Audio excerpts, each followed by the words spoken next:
Tırnaqlarning rangi va shakl o'zgarishlari.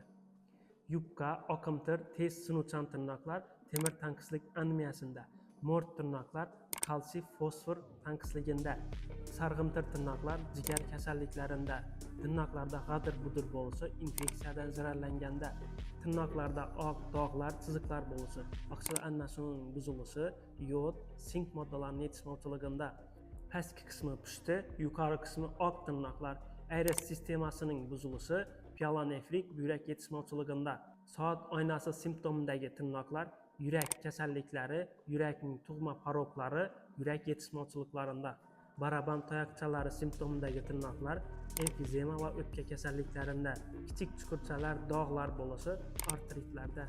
Tırnaqlar o'z o'rnidan biroz ko'tarilib o'ssa, buyrak va qalqonsimon bez kasalliklaridan dalolat beradi. Sog'lom odamning tırnaqlari biroz bo'rtib chiqqan, silliq va tiniq bo'ladi.